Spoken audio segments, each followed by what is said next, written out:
Good morning friends. તો ચાલો હવે આપણે સ્વાધ્યાય 4.4 ની અંદર દાખલો નંબર 3 લઈએ. પહેલો પ્રશ્ન, બીજો પ્રશ્ન પતી ગયો છે. ત્રીજો દાખલો મેં ગયા વિડિયોમાં નથી કરાવ્યો, તે આ વિડિયોમાં લઈ લઈએ છીએ. બરાબર ને? ચોથો દાખલો ત્યાં પતી ગયો છે. એટલે આપણે ફક્ત બે દાખલાઓ બાકી રહી છે, દાખલો નંબર 3 અને દાખલો નંબર 5. ત્યાર પછી આ જ વિડિયોમાં આપણે ઉદાહરણ જે સૌથી પહેલું લગભગ 15 નંબરનું ઉદાહરણ કે સોલ્વ જે વોટેવર હોય તે, તો એ પણ એક જોઈ લેશું. છેલ્લું ઉદાહરણ બાકી છે તે, એટલે આ ચેપ્ટર અહીં તમારું પૂરું થશે. એટલે આ વિડિયોમાં આપણે ટોટલ 3 દાખલાઓ શીખવાના છે, જે પૈકીનો પહેલો દાખલો મતલબ કે સ્વાધ્યાય 4.4 નો દાખલો નંબર 3, જેની રકમ આપણે વાંચીએ છીએ બુકમાંથી. એકદમ સહેલું ધારવાનું લખેલું છે. શું કીધું કે જેની લંબાઈ પહોળાઈ કરતા બમણી હોય, મતલબ કે એક લંબચોરસ કોઈક વાત ચાલે છે આંબાવાડીની રકમમાં. આપણે આગળ વધીશું એટલે આંબાવાડી શબ્દનો પણ ઉલ્લેખ થવાનો છે. એક લંબચોરસ આંબાવાડી છે. એમાં શું કીધું, લંબાઈ તમારી ખરી ને એ પહોળાઈ કરતા બમણી રાખવાની. લંબાઈનું માપ બમણું કરવાનું હોય તો પહેલા મારે પહોળાઈ ધરવી પડશે. ધારી લઈએ કે ભાઈ ધારો કે લંબચોરસ જે મારી આંબાવાડી છે એની પહોળાઈ બરાબર x મીટર. ચોખ્ખું લખીને આપણું છે કે લંબાઈ બમણી કરવાની છે, એટલે લંબાઈ બમણી કરો એટલે 2x મીટર. ધારવામાં કોઈ દમ નથી, લંબાઈ પહોળાઈ ધરાઈ ગયું. હવે આપણે રકમને આગળ વાંચીએ તો એવું લખ્યું છે કે અને ક્ષેત્રફળ 800 મીટર સ્ક્વેર હોય એવું લંબચોરસ આંબાવાડી બનાવી શક્ય છે એવો સવાલ પૂછેલો છે. મતલબ કે યાદ કરો, આની આગળનો જે આપણે વિડિયો જોઈલો હતો એનો જે સૌથી છેલ્લો દાખલો જોઈલો હતો એવો જ એક સવાલ પાછો આવી રહ્યો છે. બરાબર છે? એમાં મિત્રોની ઉંમરની વાત કંઈક ચાલતી હતી. બરાબર ને? અને મને પૂછેલું કે કંઈક ગુણાકાર 48 શક્ય છે. તો તાત્કાલિક મેં વિવેચક શોધેલો અને વિવેચકની કિંમત ઋણ થઈ ગયેલી ને, એટલે આપણે ના પાડેલું કે ભાઈ પોસિબલ નથી, કારણ કે સમીકરણને વાસ્તવિક ઉકેલ જ ના મળે. મતલબ કે જે રકમ આપી હતી તે ખોટી આપી હતી, પરિસ્થિતિ શક્ય ન હતી. એવું જ આજે આપણે કામ કરવાના છીએ આ દાખલામાં. તો પહેલા તો મારે સમીકરણ બનાવવું પડશે. એ સમીકરણનો હું વિવેચક શોધીશ. વિવેચક શોધવાની આઈડિયા આવશે કે ભાઈ આ પરિસ્થિતિ શક્ય છે કે નથી. લંબચોરસની લંબાઈ પહોળાઈ મને મળી ગઈ છે, પહોળાઈ x. તો રકમમાં કીધું છે કે લંબાઈ બમણી રાખજો, એટલે કે મેં 2x લીધી. રકમમાં એવું પણ કીધું પહેલી જ લાઈનની અંદર કે આ લંબચોરસ આંબાવાડીનું ક્ષેત્રફળ 800 મીટર સ્ક્વેર રાખવાનું. તો લખી લઈએ ચાલો કે ભાઈ હવે આંબાવાડીનું ક્ષેત્રફળ 800 મીટર સ્ક્વેર રાખવાનું છે. પોસિબલ છે કે નહીં ચેક કરીએ, પહેલા સમીકરણ તો બનાવો. ચલો, આંબાવાડીનું ક્ષેત્રફળ, તો ભાઈ આંબાવાડી લંબચોરસ છે, તો લંબચોરસના ક્ષેત્રફળનું સૂત્ર યાદ આવી જવું જોઈએ. શું સૂત્ર છે? લંબાઈ ગુણ્યા પહોળાઈ. લંબચોરસ હોય તો ક્ષેત્રફળનું સૂત્ર શું છે? લંબાઈ ગુણ્યા પહોળાઈ. ભાઈ ક્ષેત્રફળ 800, મતલબ કે લંબાઈ ગુણ્યા પહોળાઈ કરો, જવાબ તમને 800 મળવો જોઈએ. જેમાં લંબાઈની કિંમત આપણે 2x મૂકીશું, પહોળાઈની કિંમત આપણે x મૂકીએ, = 800. લંબાઈ અને પહોળાઈની કિંમત મૂકી દીધી. હવે આપણે શું કરીએ ભાઈ? ગુણાકાર કરીએ. ગુણાકાર કરો એટલે 2x નો વર્ગ બરાબર 800. 2 કા જશે ભાઈ, છેદમાં જશે. 800 ને 2 વડે ભાગો એટલે 400 થાય. 400 ને ડાબી તરફ લાવો એટલે -400 = 0. સામે કઈ નહીં બચે, એટલે આ બની ગયું તમારું સમીકરણ. પણ તમે કહેશો કે સર સમીકરણ પ્રમાણિત સ્વરૂપમાં નથી, મારે વિવેચક શોધવાનો છે. મને સૌથી પહેલા તો એ ચેક કરવાનું છે કે આ પરિસ્થિતિ પોસિબલ છે કે નહીં. તો સમીકરણ પ્રમાણિત સ્વરૂપમાં હોવું જરૂરી છે, જે અત્યારે નથી આપેલું. તો પ્રમાણિત સ્વરૂપમાં ગોઠવતા વાર કેટલી જો પહેલું x ના વર્ગ વાળું પદ તો છે, એટલે એનો કોઈ મને વાંધો નથી. ત્યાર પછી x વાળું પદ હોવું જોઈએ, જે આમાં નથી દેખાતું. ભાઈ એક x વાળો પદ હોવું જોઈએ, નથી દેખાતું, તો એક કામ કરો, 0x કરીને ઉમેરી લો. એની પાછળ -400 m ના m = 0. ચલો, થઈ ગયું પ્રમાણિત સ્વરૂપમાં સમીકરણ. જો ફરીથી સમજો શું કર્યું ભાઈ? ક્ષેત્રફળ 800, મતલબ કે લંબચોરસની લંબાઈ ગુણ્યા પહોળાઈ બરાબર 800. એમાં લંબાઈ પહોળાઈની કિંમત મૂકી દીધી. ગુણાકાર કર્યો, 2x નો વર્ગ બરાબર 800. 2 ગયા છેદમાં, અહીં આવશે 400.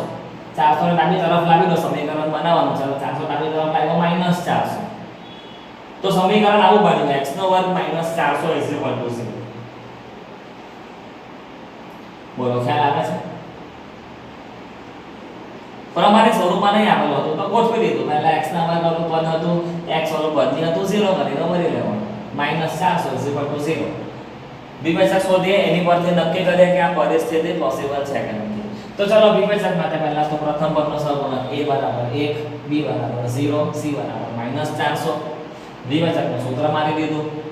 કિંમતો મૂકીએ b² એટલે કે 0 નો વર્ગ કરવાનો 0 થવાનો 0 ને ધ્યાનમાં નહીં લેતા એક કામ કરો માઈનસ એટલે કે -4 એટલે કે 4 a ની કિંમત 1 c ની કિંમત -400 0 ને ધ્યાનમાં લેવાની જરૂર નથી માઈનસ ને માઈનસ થી ગુણો એટલે પ્લસ થશે પ્લસ કેટલા થશે ભાઈ 4 ચોક 16 16 ને 2 મિનિટ 1600 થવાનું 1600 કિંમત ધન મળી ગ્રેટર ધેન 0 મળી એનો મતલબ એમ થશે કે આ સમીકરણને વાસ્તવિક ઉકેલ મળવાનો. યાદ કરો લાસ્ટ વિડિયોમાં સૌથી છેલ્લા દાખલામાં મને કિંમત માઈનસમાં મળેલી હતી તો મેં ના પાડેલું કે વાસ્તવિક બી ના મળે મતલબ કે આવી પરિસ્થિતિ પોસિબલ નથી શક્ય નથી. જ્યારે આજે વાસ્તવિક ઉકેલ મને મળવાનો કારણ કે મને કિંમત પોઝિટિવ મળી ધન કિંમત મળી 1600 એટલે હું શું લખીશ કે ભાઈ આ સમીકરણને ધન કિંમત મળી ને આ સમીકરણને વાસ્તવિક ઉકેલ મળશે. એનો મતલબ એમ કે આવી આંબાવાડી બનાવવાનું હોય તો મારા માટે શક્ય છે. જવાબ લખીએ કે ભાઈ માટે આવી આંબાવાડી બનાવવી શક્ય છે. હવે તમે રકમને આગળ વધારો તો એવું પણ લખ્યું છે કે આંબાવાડી બનાવવી શક્ય હોય તો એની લંબાઈ પહોળાઈ પણ શોધવાની છે. મતલબ કે આપણે આજે સમીકરણ બનાવ્યો એનો ઉકેલ પણ લાવવાનો રહેશે. લાવી દઈએ કોઈ બહુ મોટી ચીજ નથી. શું છે આપણું સમીકરણ x નો વર્ગ -400 બરાબર 0. હવે આપણી પાસે આ સમીકરણ છે એનો ઉકેલ લાવવાનો છે. ઉકેલ લાવવાનો એટલે x ને કરતા બનાવવાનો x ને એટલે કે x ના વર્ગને કરતા બનાવો પહેલા તો -400 સામે મોકલીએ તો +400 આ વર્ગ છે આની કિંમત શોધવાની એટલે વર્ગમૂળ કાઢવાનો. યાદ કરો મેં તમને આની આગળના વિડિયોમાં પણ બહુ સરસ સમજાવ્યું છે કે જ્યારે તમે આ વર્ગને સામે મોકલી આપો ત્યારે મારો આવનારો જવાબ પ્લસમાં પણ હોઈ શકે માઈનસમાં પણ હોઈ શકે. કેટલો હોઈ શકે તો 400 ના વર્ગમૂળ જેટલો. 400 નું વર્ગમૂળ નીકળે હા ભાઈ નીકળે. કેટલું નીકળે ભાઈ 20. એટલે x ની કિંમત આવશે ક્યાં તો +20 ક્યાં તો -20. આ જ દાખલો આ જ વસ્તુ તમે બીજી રીતે પણ મૂકી શકો. x નો વર્ગ -400 બરાબર 0. અવયવીકરણની રીત વિચારીએ તો આ મારું a² - b² નું સૂત્ર બન્યું. ચેક કરો આ થયો મારો x² આ 400 એટલે મારો થયો 20². સૂત્ર પ્રમાણે કામ કરીએ તો એક વખત આવે પહેલા કૌંસમાં x - 20 બીજા કૌંસમાં x + 20 = 0. આ રીતે પણ આ દાખલો થઈ શકે. અવયવ તમે વિચારો તો આ રીતે પણ અવયવ પાડીને તમે કરી શકો છો. બરાબર છે -20 પછી સામે જશે એટલે એક વખત જવાબ આવશે +20 ને સામે મોકલી આપો જવાબ આવશે -20 આ દાખલામાં પોસિબલ નથી કારણ કે એ લંબાઈ પહોળાઈ રિપ્રેઝન્ટ કરે છે. કોઈ દિવસ કોઈની લંબાઈ પહોળાઈ માઈનસમાં ના બરાબર છે. અહીં પણ તમે આ ટેકનિકથી કહ્યું તો જવાબ પ્લસ માઈનસમાં આવે છે તો હું અલગથી લખીશ કે અહીં x ની કિંમત -20 શક્ય નથી. એનો મતલબ એમ કે x બરાબર +20 લઈ લેવાનું. x બરાબર 20 મતલબ કે લંબચોરસ આંબાવાડીની જે મારી પહોળાઈ હતી પહોળાઈ એટલે કે x એટલે કે 20 તો લખો જવાબ કે ભાઈ લંબચોરસ આંબાવાડીની પહોળાઈનું માપ x ને x એટલે કે 20 મીટર. અહીં -20 ના લઈ શકાય બરાબર છે. હવે જો પહોળાઈ મળી ગઈ 20 તો લંબાઈ રકમમાં કીધેલું છે કે બમણી થાય. બમણી એટલે કે 40 થવાની. દાખલો પૂરો. ભાઈ લંબાઈ બરાબર ડબલ x એટલે કે 2 એટલે 2 લખવાના x ની કિંમત 20 લખવાની ગુણાકાર કરો એટલે 40 મીટર થાય. તો આ સાથે તમારો આ દાખલો પૂરો થાય. મેં 4.4 શરૂ કરેલો ત્યારે જ કીધેલું કે કઈ નવું વસ્તુ શીખવાનો જ નથી. બધું જૂનું જ ચાલે છે હે ને. કુલ પ્રશ્ન અત્યારે ચાલી રહ્યા છે તો કુલ પ્રશ્ન પરથી સમીકરણ બનાવીને ઉકેલવાનું કામ 4.3 માં પણ કરી ચૂકેલા. પ્રશ્ન એવો પૂછ્યો છે કે આ પરિસ્થિતિ શક્ય છે કે નથી. તો 4.3 થી આપણને ખબર છે કે વિવેચકની કિંમત <0 થાય વાસ્તવિક ઉકેલ નહીં મળે પરિસ્થિતિ પોસિબલ નહીં બને. <0 મળે =0 મળે તો વાસ્તવિક ઉકેલ મળે ત્યારે આપણે હા પાડીએ કે ભાઈ હા આ પરિસ્થિતિ પોસિબલ છે બરાબર. તો એ રીતના દાખલાઓની ચર્ચા ચાલી રહેલી છે. આ રીતના આપણી પાસે ટોટલ 3 દાખલાઓ છે જેમાંથી 2 દાખલા પતી ગયા. દાખલો નંબર 3 આ વિડિયોમાં પૂરો કર્યો. દાખલો નંબર 4 આની આગળના વિડિયોમાં પૂરો કર્યો જ્યાં વિવેચકની કિંમત ઋણ આવેલી તો મેં ના પાડેલી પરિસ્થિતિ શક્ય નથી. એક છેલ્લો દાખલો બચે છે તે જોઈ લઈએ અને ત્યાર પછી એક ઉદાહરણનો દાખલો જોઈ લઈએ. ચલો દાખલો નંબર 5 જેની આપણે રકમ માંગશે. ચલો શું કહે છે રકમની અંદર જેની પરિમિતિ 80 મીટર હોય. ભાઈ પરિમિતિ કેટલી આપી 80 મીટર મને આપી અને ક્ષેત્રફળ 400 મીટર સ્ક્વેર હોય એવો લંબચોરસ બગીચો બનાવવાનું શક્ય છે ખરું?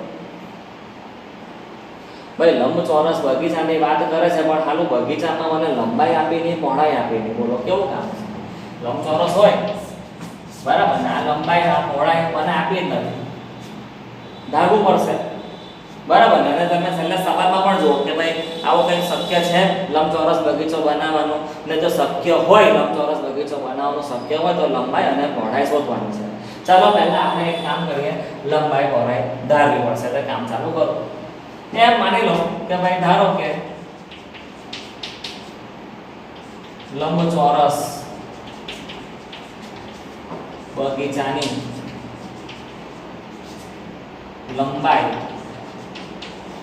એટલે કે L નથી ખબર એટલે કે x મીટર. લંબાઈ કેટલી ભાઈ x મીટર. પહોળાઈ કેટલી કઈ આપ્યું જ નથી હોતો. તો શું આપેલું છે તે જુઓ. તો રકમમાં મને આપેલી છે લંબચોરસ બગીચાની પરિમિતિ કેટલી આપી 40. તો જે આપ્યું હોય તો લખીએ. પહોળાઈ મને આપી નથી, મને ટેન્શન નથી, જે આપેલું છે એની પર ધ્યાન રાખો. પહોળાઈ ઓટોમેટિક તમને મળી જશે. લંબચોરસ બગીચાની પરિમિતિ 80 મીટર લખી દેવાનું. હવે જો લંબચોરસની પરિમિતિનું સૂત્ર મારવું પડશે. આ દાખલામાં આપણે લંબચોરસનું ક્ષેત્રફળનું સૂત્ર મારવાનું. આ દાખલામાં પરિમિતિનું સૂત્ર મારવાનું. પરિમિતિ એટલે શું? ચાર બાજુનો સરવાળો. ચાર બાજુનો સરવાળો આને લંબાઈ કહેવાય, આ પહોળાઈ કહેવાય, આ લંબાઈ કહેવાય, આ પહોળાઈ કહેવાય. સરવાળો કરો એટલે બે વાર લંબાઈ આવે અને બે વાર પહોળાઈ આવે. તો સૂત્ર શું છે યાદ કરો? લંબચોરસની પરિમિતિ સૂત્ર છે 2 વખત લંબાઈ વત્તા પહોળાઈ. આ લંબચોરસની પરિમિતિનું સૂત્ર 5મા 6થા ધોરણથી આવી રહ્યું છે. ભૂલી ગયા હોય ના યાદ હોય તો યાદ રાખવું જરૂરી છે. ચલો સૂત્ર મારી દીધું. 2 કૌંસમાં લંબાઈ વત્તા પહોળાઈ is equal to સામે શું લખીએ ભાઈ 80. જો ક્ષેત્રફળ આપેલું હોય તો ક્ષેત્રફળનું સૂત્ર મારવાનું, લંબાઈ ગુણ્યા પહોળાઈ. પરિમિતિ આપે છે પરિમિતિનું સૂત્ર મારવાનું. હવે ચલો આ 2 કા જશે ભાઈ તો છેદમાં જશે. તો અહીં બચશે શું? લંબાઈ વત્તા પહોળાઈ બરાબર 2 ગયા છેદમાં 80 ને 2 વડે ભાગો એટલે થાય 40. સૂત્રમાં કિંમત મૂકીએ. કિંમતમાં મને લંબાઈની કિંમત ખબર છે x. લંબાઈ એટલે કે x + b બરાબર 40. મને લંબચોરસની પહોળાઈ ખબર ન હતી ને તો તમે જો મને પહોળાઈ મળી જશે. આ દાખલામાં હું b ને કરતા બનાવું +x સામે જશે થઈ જશે -x. તો મારા આ લંબચોરસની પહોળાઈ થશે 40 - x. ખાલી લંબાઈ આપેલી હતી x, પહોળાઈ નહીં આપેલી હતી. ગભરાઈ નહીં જવાનું, જે આપ્યું છે એની પર ધ્યાન આપવાનું. લંબચોરસની પરિમિતિ આપેલી છે, પરિમિતિનું સૂત્ર મારી દીધું. 2 ગયો છેદમાં અડધા કરો 40. એમાં લંબાઈની કિંમત x ખબર હોય તો x ને મોકલી આપો સામે -x. લંબચોરસની મને લંબાઈ પણ મળી ગઈ. હવે તમે જુઓ પહોળાઈ પણ મળી ગઈ. હવે દાખલામાં હજુ શું આપ્યું છે તે જુઓ. દાખલામાં મને હવે આગળ આપ્યું છે કે આ લંબચોરસ બગીચાનું ક્ષેત્રફળ 400 મીટર સ્ક્વેર થાય કે નહીં થાય ચેક કરવાનું છે. એટલે આપણે લખીએ કે ભાઈ લંબચોરસ બગીચાનું ક્ષેત્રફળ 400. બગીચાનું ક્ષેત્રફળ 400 એટલે સૂત્ર મારીએ. લંબચોરસના ક્ષેત્રફળનું સૂત્ર લંબાઈ ગુણ્યા પહોળાઈ બરાબર 400 થવું જોઈએ. એમાં લંબાઈ તો ભાઈ લંબાઈની કિંમત કેટલી? તો ભાઈ આપણે x લખીએ. ત્યાર પછી પહોળાઈ તો પહોળાઈની કિંમત આપણે લખીએ કે 40 - x બરાબર થવા જોઈએ 400 ને ડાબી તરફ લાવી દો -400 કરી દઈએ is equal to 0. સમીકરણ બનાવવાનું છે ને તો ડાબી તરફ લાવી દીધું છે. ગુણાકાર કરીએ કેટલા થશે ભાઈ 40x ત્યાર પછી -x², ત્યાર પછી આ ગુણાકાર પતી ગયો હે -400 એમના એમ રહેશે is equal to 0. ખ્યાલ આવે છે ને વિદ્યાર્થી મિત્રો? જુઓ 40x ને -x². સમીકરણ બની ગયું પણ હજુ એને જરા પ્રમાણિત સ્વરૂપમાં ગોઠવવાનું બાકી છે. ભાઈ પહેલા કયું પદ આવશે? તો પહેલા આવે -x², ત્યાર પછી આવશે +40x, ત્યાર પછી આવશે -400 બરાબર 0. સમીકરણ બરાબર ગોઠવી દીધું પણ તમે ચેક કરો પ્રથમ પદ માઈનસ થશે. તો આપણે શું કરીએ છીએ? માઈનસ કોમન કાઢી દઈએ. માઈનસ કોમન કાઢી લઈએ તો સમીકરણમાં બનશે -x નો વર્ગ છે તે +x નો વર્ગ થઈ જશે, +40 ના -40 -400 ના +400 is equal to 0. પ્રશ્ન શું છે કે આપણે બગીચો બનાવવો શક્ય છે, તો એના માટે આપણે ઉકેલ લાવીએ, ઉકેલનું સ્વરૂપ લાવીએ, એના માટે વિવેચક લાવવો પડશે. તો વિવેચકની કિંમત શોધીએ. ચાલો કે ભાઈ અહીં સમીકરણને આપણે સરખાવીએ તો a બરાબર a થાય, પ્રમાણિત સ્વરૂપથી સરખાવીએ તો a બરાબર 1 થાય, b બરાબર -40, c બરાબર 400. વિવેચકનું સૂત્ર a² - 4ac, b² કરો એટલે -40 નો વર્ગ કરવાનો, માઈનસ એટલે કે માઈનસ, 4 એટલે કે 4, a એટલે કે 1 અને c એટલે કે 400. માઈનસ નો વર્ગ કરું પ્લસ જ થવાનો, 40 નો વર્ગ 1600 થાય, માઈનસ 400 ચોક પણ 1600 જ થાય. 1600 માંથી 1600 બાદ કરો, જવાબ 0. વિદ્યાર્થી મિત્રો, જવાબ 0 મતલબ કે બે ઉકેલ સમાન અને વાસ્તવિક. અને વિવેચકની કિંમત 0 હોય તો બંને ઉકેલ લાવવાનું કામ પણ બહુ જ સિમ્પલ છે. સૂત્ર છે ઉકેલનું -b ના છેદમાં 2. તો એ સૂત્ર પ્રમાણે કામ કરાવવા હું અવયવ નહીં પાડું. પહેલી વાત તો જુઓ કે વિવેચક મને 0 મળી ગયો, એનો મતલબ એમ કે આ સમીકરણને વાસ્તવિક અને સમાન બીજ છે. બંને ઉકેલ સમાન. એનો મતલબ એમ થયો કે ભાઈ સમાન અને વાસ્તવિક ઉકેલ મળશે, મતલબ કે આવો લંબચોરસ બગીચો બનાવવો પણ પોસિબલ, શક્ય છે.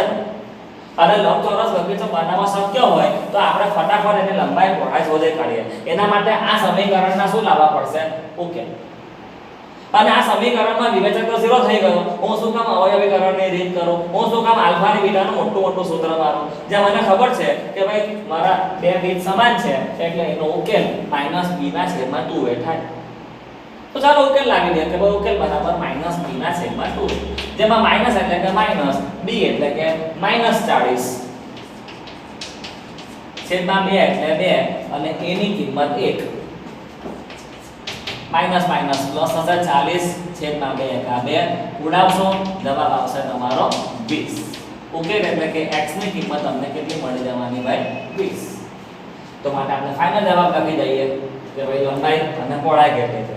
માટે ભાઈ બગીચાની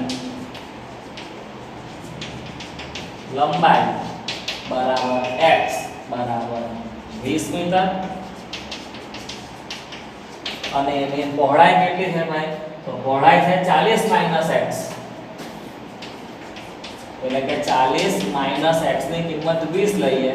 40 માંથી 20 બાકી કરો તો 20. ભાઈ લંબાઈ પણ 20, પહોળાઈ પણ 20, એટલે ખરેખર જોવા જઈએ તો આ એક ચોરસ બગીચો બને એવું છે. બરાબર? ચાલો હવે આપણે ઉદાહરણ 17 લઈએ અને આ ચેપ્ટર પૂરું થશે. ઉદાહરણ 17 કરતા પહેલા એની રકમ જે છે એ સમજવાની ખાસ જરૂર છે, કારણ કે રકમમાં આઈડિયા આવશે તો દાખલામાં સમીકરણ બનાવીશું. તો ખાસ પહેલા રકમ સમજો કે કરવાનું આપણે શું છે. ખાસ સમજો, 13 મીટર વ્યાસવાળો એક વર્તુળાકાર બગીચો છે. એમ સમજી લો કે આ એક બગીચો છે વર્તુળાકાર. 2 મિનિટ માટે યાદ રાખો, એનો જે વ્યાસ છે તે 13 છે. દાખલામાં પછી લખીએ આપણે, દિમાગમાં રાખો આનો વ્યાસ 13 છે. રકમને આગળ વાંચીએ તો એવું લખ્યું છે કે બગીચો જે છે ને એની સીમા પરના કોઈ એક બિંદુએ એક થાંભલો એવી રીતે લગાવવો છે. મતલબ કે મારે કરવાનું શું છે કે આ જે બગીચો છે ને, તો આ બગીચાની સીમા પર એક થાંભલો લગાવવાનો છે. મતલબ થાંભલો તમે અંદર નહીં લગાવી શકો, થાંભલો બહાર પણ નથી લગાવવાનો. આ વર્તુળાકાર જે બગીચો છે એની સીમા પર જ લગાવવાનો છે. તો આપણે 2 મિનિટમાંથી એવું માની લઈએ કે એ થાંભલો આપણે અહીંયા લગાવીએ. થાંભલાને આપણે અંગ્રેજીમાં પોલ કહેવાય. થાંભલાને અંગ્રેજીમાં પોલ કહેવાય, POLE એનો સ્પેલિંગ. એટલે આપણે એમ લઈએ કે આ થાંભલો લગાવ્યો P. હવે આ થાંભલો જે તમે લગાવ્યો છે ને, તો એ તમારે કેવી રીતે લગાવવાનો છે તે હજુ સમજો કે ભાઈ આ વર્તુળાકાર બગીચાની સીમા પર, સાથે સાથે રકમમાંથી હજુ હું વાંચું છું કે થાંભલો એવી રીતે લગાવવો છે કે જેથી આ બગીચાના એક વ્યાસના બંને અંત્યબિંદુ. તો હવે તમે એક કામ એવું વિચારો કે આ મારો જે બગીચો છે એમાં એક વ્યાસ વિચારીએ. ધારો કે માની લો કે આ મારો બગીચાનો વ્યાસ, બરાબર, આને વ્યાસ કહેવાય ને. તો વ્યાસના અંત્ય બિંદુના નામ પણ રકમમાં આપેલા છે કે વ્યાસના બંને અંત્ય બિંદુઓ A અને B આગળ. એટલે એવું માની લો કે આ વ્યાસનું પહેલું અંત્ય બિંદુ નામ એનું A, આ જે છે તે વ્યાસનું બીજું અંત્ય બિંદુ નામ એનું B. આકૃતિ ચોપડીમાં દોરીને આપેલી છે, હું બેઠી એવી જોઉં છું, બરાબર છે. A અને B આગળ બનેલ ફાટકથી થાંભલાના અંતરનો તફાવત 7 મીટર થાય. શું કહે છે કે આ તમારો જે થાંભલો તમે અહીં લગાવ્યો ને, તો આ થાંભલાથી આ ફાટક B જે છે, એવું માની લો કે અહીંયા એક ફાટક છે, અહીંયા એક ફાટક છે. હવે તમે બિંદુ જે મારું P છે ત્યાં મેં થાંભલો ધારો કે લગાવી દીધો. તો રકમમાં શું કહે છે કે આ થાંભલાથી આ બંને જે ફાટક છે ને એ બંને વચ્ચેનું અંતરમાં 7 નો તફાવત થવો જોઈએ. મતલબ કે ખાસ સમજો, બિંદુ P થી હું આ B આગળના ફાટક પર જાઉં તો અમુક અંતર કાપવું પડે. બિંદુ P થી આ બિંદુ A આગળના ફાટક પર જાઉં તો પણ મારે અમુક અંતર કાપવું પડે. તો મને રકમમાં એવું કીધું છે કે આ થાંભલાથી આ A અને B આગળના જે મારા ફાટક છે ત્યાં પહોંચવા માટેનું જે અંતર છે એ બે અંતર વચ્ચે 7 નો તફાવત છે. એટલે એક અંતર ઓછું છે, બીજું અંતર વધારે છે. ધારો કે મને બિંદુ P થી આ ફાટક B વચ્ચેનું અંતર ખબર નથી, તો હું શું કરીશ? ધારી લેવો, બરાબર ને. આ અંતર કેટલું નથી ખબર, ધારી લો કેટલું છે ભાઈ? x metre. એવી રીતે તો મને આ થાંભલાથી ફાટક A વચ્ચેનું અંતર પણ નથી ખબર, શું ધારી? રકમમાં એવું કીધું છે કે આ અંતર અને આ અંતર વચ્ચે 7 નો તફાવત છે. તફાવત મતલબ બાદબાકી. તો ધારતી વખતે આપણે સરવાળો કરવાનો. x - 7 લખશો તો પણ થશે આ દાખલો. તફાવત 7 નો છે એટલે આ અંતર ઓછું પણ હોઈ શકે, વધારે પણ હોઈ શકે, મને શું ખબર. ફિલહાલ એવું માની લો કે ભાઈ આ અંતર જે છે P થી A એ આના કરતા 7 જેટલું વધારે છે. રકમમાં કીધું છે કે 7 નો તફાવત રાખવાનો. આ અંતર x, તો આ અંતર x + 7, 7 નો ફરક થઈ ગયો. ત્રીજી વાત, આ દાખલામાં મને પહેલેથી જ આપેલું છે કે આ વર્તુળનો વ્યાસ છે ને 13 મીટર છે. મતલબ કે આ AB વર્તુળનો વ્યાસ છે કે નથી? તો બોલો આ AB નું માપ 13 મીટર થાય કે નહીં થાય? હજુ આગળની વાત, આ જો મારો AB વ્યાસ હોય તો તમે ચેક કરો, ઉપરનો મારો બોલી નીચે જે હતો આ આખું વર્તુળ હતું, એમાં મેં વ્યાસ દોર્યો, તો આટલો જે ભાગ છે ને અર્ધ વર્તુળ કહેવાય. હજુ આગળની વાત, હું આ APB અગર ખૂણાની વાત કરું તો એ અર્ધ વર્તુળમાં અંતર્ગત ખૂણો કહેવાય. AB વ્યાસ દોરું તો વર્તુળના બે ટુકડા થઈ ગયા, એટલે એક બન્યું આ અર્ધ વર્તુળ. અર્ધ વર્તુળ પર બિંદુ P પસંદ કરું, અર્ધ વર્તુળ પર કોઈ પણ જગ્યા પર બિંદુ P પસંદ કરું તો આપણને 9મા ધોરણથી ખબર છે કે અર્ધ વર્તુળમાં બનતો ખૂણો હંમેશા અંતર્ગત બનતો ખૂણો હંમેશા કાટખૂણો જ હોય. એનો મતલબ એમ થશે કે આ ત્રિકોણની અંદર આ જે APB ત્રિકોણ બન્યો એમાં ખૂણો P 90 નો થવાનો, એટલે કે કાટકોણ ત્રિકોણ થયો. અને કાટકોણ ત્રિકોણ બને એટલે આપણે તરત પાયથાગોરસની યાદ આવી જ જાય. એટલે આ દાખલામાં આપણે જે સમીકરણ બનાવવાના છીએ તો એ સમીકરણ પાયથાગોરસના સૂત્ર પરથી બનાવી દઈશું. આટલો ખ્યાલ આવે છે? આ જ બધી વસ્તુ પાછી હું બોલી જાઉં, લખવાનો કેવી રીતે છે એ સ્વરૂપમાં. કે ભાઈ બગીચો છે, બગીચાની સીમા પર થાંભલો લગાવવાનો છે. એટલે આપણે ધારી લઈએ કે ભાઈ ધારો કે થાંભલો આ એની સીમા એટલે કે બિંદુ P પર લગાવેલો છે. પછી મને અંતરની ખબર હતું ને, તમે ધારી લીધું કે થાંભલાથી અમારો થાંભલો છે ને P, ત્યાંથી આ ફાટક B સુધીનું અંતર x, એને PB કહેવાય ને, PB આકૃતિમાં જુઓ. પછી મને રકમમાં શું કીધું છે કે આ અંતરને આ અંતર 7 નો તફાવત રાખવાનો, તો મેં આને માર્કું x + 7. એટલે લખવાનું કેવી રીતે કે આ જ થાંભલાથી ફાટક A સુધીનું જે અંતર છે એને આપણે PA નામ આપી શકીએ. PA = x + 7 metre. તે ઉપરાંત રકમમાં મને આપેલો છે વ્યાસ 13, એટલે કે AB = 13 મીટર થવાનું, કારણ કે વર્તુળનો વ્યાસ છે. એ ઉપરાંત મેં તમને કીધું કે APB જે ખૂણો છે એ અર્ધવર્તુળનો અંતર્ગત ખૂણો છે એટલે એનું માપ 90 થાય. અગર આનું માપ 90 તો આ કાટકોણ ત્રિકોણ બને APB પણ મેં લખી દીધું કે માટે ત્રિકોણ APB કાટકોણ ત્રિકોણ બને. અને આ કાટકોણ ત્રિકોણ બને એટલે એમાં પાયથાગોરસનું સૂત્ર મારીએ. પાયથાગોરસનું સૂત્ર મારે એટલે એક દ્વિઘાત સમીકરણ બની જશે. ત્યાર પછી મને સવાલ પૂછવામાં આવેલો છે, સમીકરણ બનશે ને પછી સવાલ છે કે શું આવી રીતે થાંભલો લગાવવો શક્ય છે? તો ભાઈ એ તો મારા વિવેચક નક્કી કરશે કે શક્ય છે કે નથી. વિવેચક શોધી કાઢે એટલે મને ખબર પડી જશે. જેવું અત્યાર સુધીના દાખલામાં કર્યું તેવું અત્યારે કરીશ. તમે આટલી સમજ મળી ગઈ હોય, ધારો કે નથી પડી તો તમે આ વિડિયો સ્વરૂપમાં ભણો છો એટલે ફરી ફરીને સમજી શકશો. બરાબર છે? ખબર પણ તમને પડશે. આપણે અહીંથી આગળ વધીએ છીએ પાયથાગોરસ મુજબ. આ કાટકોણ ત્રિકોણ છે એમાં પાયથાગોરસનું સૂત્ર બનાવીએ. સૂત્ર પ્રમાણે લઈએ તો કર્ણને છેલ્લે લો. પહેલા બે બાજુ લઈ લઈએ. પહેલા આપણે લઈએ PB નો વર્ગ. પાયથાગોરસનું સૂત્ર મારીએ ને પાયથાગોરસનું. PB નો વર્ગ વત્તા PA નો વર્ગ ઇઝ ઇક્વલ ટુ કર્ણ છે મારો AB એટલે કે ઇઝ ઇક્વલ ટુ લખીશું AB નો વર્ગ. ચલો PB નો વર્ગ એટલે કે x નો વર્ગ. આકૃતિ પરથી પણ લખી શકાય, અહીંથી પણ લખી શકાય. PB નો વર્ગ એટલે કે x નો વર્ગ વત્તા PA નો વર્ગ એટલે કે x વત્તા 7 નો વર્ગ AB નો વર્ગ એટલે કે 13 નો વર્ગ. ચલો આ x નો વર્ગ એટલે કે x નો વર્ગ જ થવાનો છે. બે પદનો વર્ગ કરવો કઈ અઘરું ચીજ નથી, કારણ કે આપણે 8મા ધોરણથી કરીએ છીએ.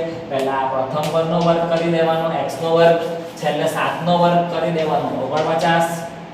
ત્યાર પછી વચ્ચે શું કરવાનું? બે વડે ગુણાકાર કરો કે સદામ 14x થશે તો 14x લખી દો. ઇઝ ઇક્વલ ટુ 13 નો જે વર્ગ છે તે 169 થશે. સમીકરણમાં ડાબી તરફ લાવી દો એટલે -169 ઇઝ ઇક્વલ ટુ સામે કઈ નહીં બચે એટલે 0 સમીકરણ બનાવો ને ડાબી તરફ બધું લાવી દેવાનું, જમણી તરફ 0. સરવાળો કરો x નો વર્ગ એટલે કે 2x નો વર્ગ 14x નો કોઈ પાર્ટનર છે એટલે સરવાળા બાદબાકીમાં 14x એમના એમ રહેશે. ત્યાર પછી બાદબાકી કરવાની આવશે. પહેલા તો મોટી રકમનું ચિહ્ન છે તે મૂકી દઉં. 169 માંથી 49 બાદ કરીએ જવાબ આવશે 120 0. આમ તો સમીકરણ બની ગયું, પણ આમાંથી તમે ચેક કરો આગળ સહગુણક 2 દેખાય એટલે બે કોમન કરવાનું મન થાય અને બે કોમન નીકળે પણ છે. ચલો બે કોમન કાઢી લઈએ તો આ જગ્યામાં બચશે ખાલી x નો વર્ગ. બે કોમન નીકળે છે તો 2 સતામ 14 થાય એટલે કે 7x. 60 નું 120 એટલે અહીંયા જ બચશે 60 ઇઝ ઇક્વલ ટુ સામે કઈ નહીં એટલે 0. જો એક સમીકરણ બની ગયું. બરાબર છે? હવે મને પ્રશ્ન શું પૂછેલો છે કે ભાઈ આ રીતે થાંભલો લગાવવો પોસિબલ છે કે નહીં? તો ભાઈ આ સમીકરણના હું બીજ ચેક કરી લઉં કેવા આવે છે. બીજનું સ્વરૂપ ચેક કરવાનું એટલે કે વિવેચક શોધી કાઢવાનું. વિવેચક શોધવું હોય તો સમીકરણ આપણે a પ્રથમ પદનો સહગુણક 1 લખીએ, બીજા પદનો સહગુણક b બરાબર 7, c બરાબર -60. વિવેચકનું સૂત્ર b² - 4ac. ચલો સૂત્રમાં કિંમત મૂકીએ. b એટલે કે 7 નો વર્ગ, માઈનસ એટલે કે -4 એટલે 4, a એટલે 1, c એટલે -60. 7 નો વર્ગ 49 થશે. માઈનસ ને માઈનસ થી ગુણીએ એટલે પ્લસ થશે. 60 ચોક 240. 240 માં 49 ઉમેરી લો 289. કિંમત ધન મળે છે જો ગ્રેટર ધેન 0. વારંવાર કહી ચૂક્યો છું કે કિંમત ધન મળે મતલબ કે સમીકરણને વાસ્તવિક ઉકેલ છે. વાસ્તવિક ઉકેલ છે એનો મતલબ એમ કે બગીચાની સીમા પર આવો થાંભલો લગાવવો પોસિબલ છે. ઉકેલ મળે તો હા, લેસ ધેન 0 આ કિંમત ઋણ થઈ જાય તો હું ના પાડતો કે સમીકરણનો ઉકેલ ના મળે, થાંભલો લગાવવો પોસિબલ નથી. અત્યારે હા પાડીશું તો એનું આપણે લખવાનું કેવી રીતે તે જોઈ લઈએ કે ભાઈ આ સમીકરણને વાસ્તવિક ઉકેલ મળશે ગ્રેટર ધેન 0 છે એટલા માટે. તો ભાઈ બગીચાની સીમા પર થાંભલો લગાવવાનો એટલે પોસિબલ છે. હવે થાંભલો લગાવવાનો પોસિબલ હોય તો રકમમાં આગળનો સવાલ એવો પૂછેલો છે કે આ થાંભલો આ બંને a અને b ફાટકથી કેટલો દૂર હોવો જોઈએ? તો ભાઈ એનો તમારે જવાબ લાવવો હોય તો તમારે આ સમીકરણના અવયવ પાડવા પડશે. એટલે મેં લખ્યું જુઓ કે ભાઈ હવે તમારા થાંભલાનું બંને ફાટકથી અંતર શોધવું હોય તો સમીકરણનો ઉકેલ લાવવો પડે. સમીકરણનો x નો વર્ગ વત્તા 7x - 60. ઉકેલ લાવવા માટે શું કરવાનું? 60 ના અવયવ પાડો, 7 લાવવાનો. 60 ના 12 50 થાય અવયવ પડશે તો લખી દઈએ x નો વર્ગ, ત્યાર પછી આ 12 50 60 -60 એમના m ઇઝ ઇક્વલ ટુ 0. વત્તાનો ચિહ્ન m નું m રાખો. 7 લાવવા બાદબાકી કરવાની એટલે માઈનસ નું ચિહ્ન કરવું પડશે. કોમન કાઢો x કોમન નીકળે અંદર બચે x + 12 આમાંથી -5 કોમન નીકળે અંદર બચે આ માઈનસ છે એટલે અંદરનું ચિહ્ન બદલાય વારંવાર કઈ ચૂક્યો છો આ વસ્તુ પર મારા અવયવ પડી ગયા પહેલો અવયવ x + 12 બીજો અવયવ x - 5 0 એટલે એક વખત આપણે લખીશું કે ભાઈ x + 12 = 0 અથવા તો બીજી વાર લખીશું x - 5 = 0 +12 ને સામે મોકલી આપો તો બોલો -12 એટલે કે જે શક્ય નથી કારણ કે અંતરની વાત છે તમે વિચાર કરો કે થાંભલાથી ફાટકનું અંતર માઈનસમાં કેવી રીતે આવે પોસિબલ નથી બરાબર છે -12 રિજેક્ટ થઈ ગયા એટલે આપણે x ની કિંમત -5 ને સામે મોકલી આપી એટલે +5 થશે x ની કિંમત 5 એનો મતલબ એમ કે PB = x = 5 મીટર બરાબર ને આ તમારું અંતર x હતું ને તમને આમાં જવાબ મળી ગયો 5 મીટર આ 5 તો આ 5 માં 7 ઉમેરો 12 દાખલો પૂરો થાય બોલો બરાબર કે નહીં તો ભાઈ PA = x + 7 માં x ની કિંમત મને 5 મળી 5 માં 7 ઉમેરો એટલે કે 12 મીટર જવાબને હજુ વ્યવસ્થિત લખીએ PB એટલે શું તો ભાઈ PB એટલે આ થાંભલાથી ફાટક B નું અંતર તો લખે છે કે ભાઈ થાંભલાનું આ જે થાંભલો છે એના ફાટક B થી અંતર આવ્યું 5 મીટર અને થાંભલાનું ફાટક A થી અંતર 12 મીટર થાય બરાબર છે જે મને પ્રશ્ન માંગેલો હતો એનો આ ઉત્તર આવી જાય છે ઓકે તો તમારું આ સાથે આ ચેપ્ટર અહીં સંપૂર્ણ પૂરું થાય છે